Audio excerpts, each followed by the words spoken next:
We're kicking off the second hour of Monday's Morning Focus with the upcoming bank holiday weekend and the Imbolc, because Bunratty Castle and Folk Park will mark the start of spring with its annual Imbolc Celebration. That's coming Sunday, the 1st of February. The family-friendly event celebrates Celtic tradition and St Brigid with seasonal crafts, storytelling, live music and a chance to meet a range of native Irish animals, including Bunratty's resident Irish Wolfhounds. And to find out more, I'm joined in studio now by the company, courtesy of Marie Brennan, the events manager at Bunratty Castle and Folk Park. Marie, good morning to you. Good morning, Alan, and thanks for inviting me in. Thanks very much for making the reasonably short journey to us here at the station. You're marking the start of spring with the Imbolc Celebration. Can you remind listeners what Imbolc represents in the Irish calendar? Well, Imbolc represents, I suppose, the beginning of spring, and we're delighted now to be able to honour St Brigid and marking the beginning of spring. And Imbolc was originally a pre-Christian celebration, so it's now a Christian celebration. And St Brigid, as we all know, was a formidable lady, an incredible woman in our history, and who finally got her own bank holiday. Absolutely. Long overdue. And in our faith. And we're all delighted that she did. We're absolutely not delighted. For selfish reasons, though. Absolutely.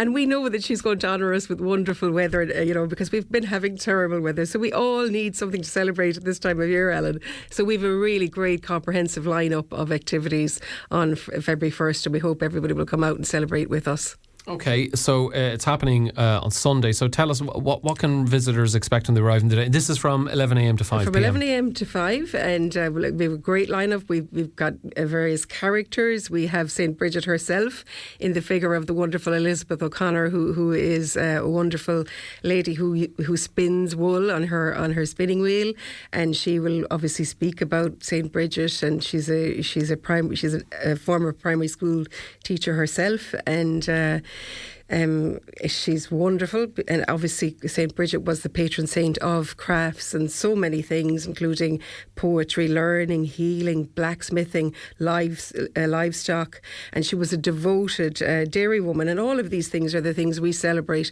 at Bunratty Castle and Folk Park. And as we all know as well, she was a formidable woman in that she went to visit the King of Leinster to demand land on which she'd build her monastery.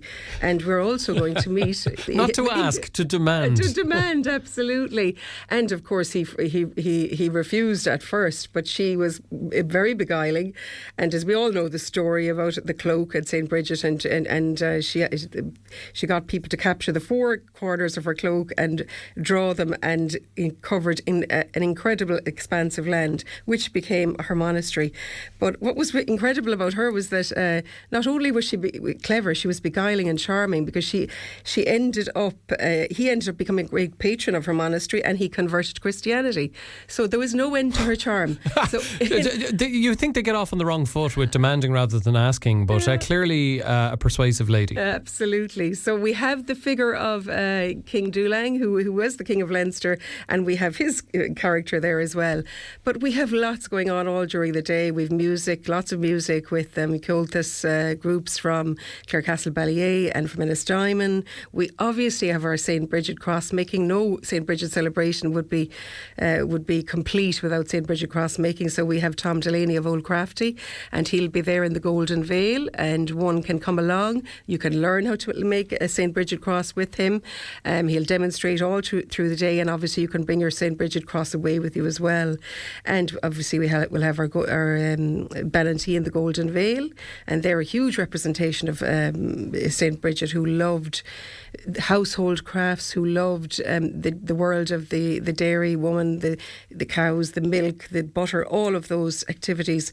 And we have obviously all of our animals on site, a huge array of animals, our soy sheep, our peacocks, our pygmy goats, our Shetland ponies, peahens, Kerry bog ponies, the Irish red deer there. And of course no visit would be complete without going to see our Irish Wolfhounds, Rain and Mida.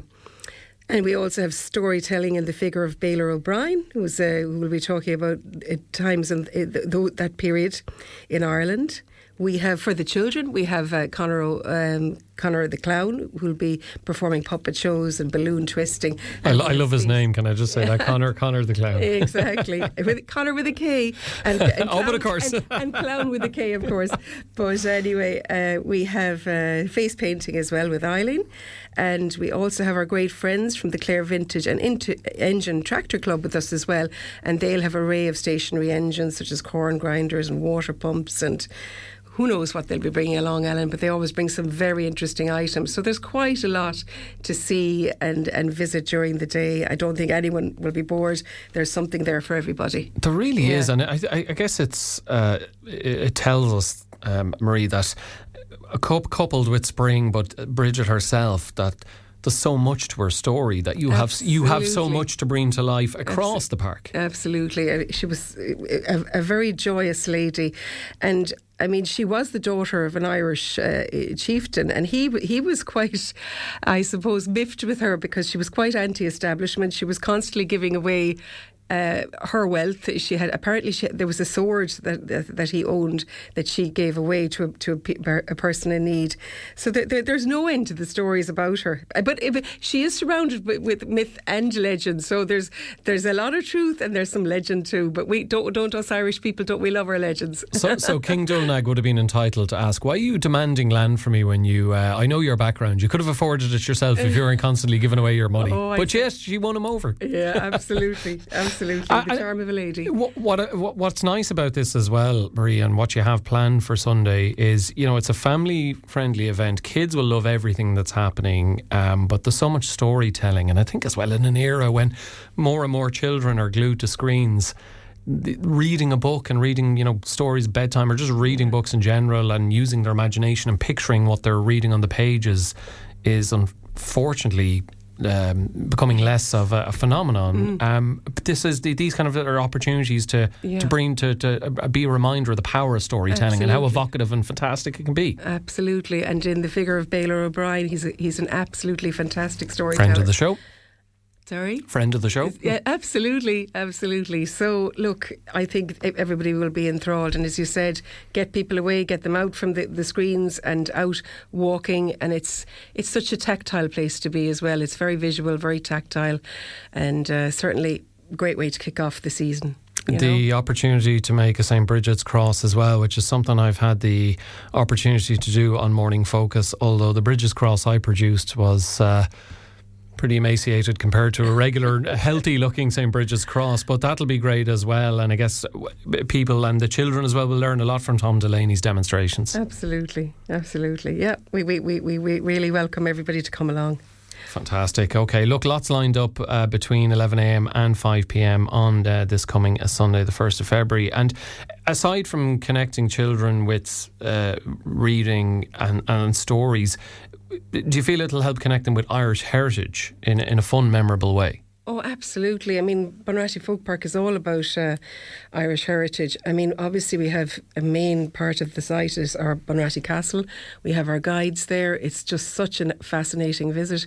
And what's wonderful about Bunratty, it's the expansive history. I mean, going from 1425 right up until, when the folk park was created in the 1950s, and the advent of electrification. One can see throughout the houses how the farmhouses were built, and with the thatch on the outside, and then the first layer of the bog, the scriel, put on the inside of the roofs. And if you remember back the stories of when electrification came in, the absolute horror of seeing the spiders and the cobwebs in the in the ceiling in the houses, and major cleaning having to be done. But it's such a tactile visit, and then with our Bannantees there, with all of our people, it's just such a wonderful way to learn history in a very friendly, in a very interesting and tactile way. It's just, and I'm a local to Bunratty. I've been working there all my life, and I never bore of the place. I absolutely love it. So yeah, it gets into your bones and it never leaves. Yeah. Well, as a regular visitor with my children, I know the feeling. I'm sure there's going to be plenty of people there Sunday, and hopefully the weather will play ball as well. If people are thinking of coming along, Marie, do they need to book in advance? No, you don't. You can certainly arrive, and you can we welcome walk-ins. But if you do wish to book in advance, the website is www.bunrattycastle.ie. If you wish to phone us, it's 061 711 222. Brilliant stuff. Yeah, either way, we welcome everybody. Okay, thank you so much, Marie. It's going to be a busy one at Bunratty Castle and Folk Park this coming Sunday. The events manager at the venue, Marie Brennan, with us on Morning Focus.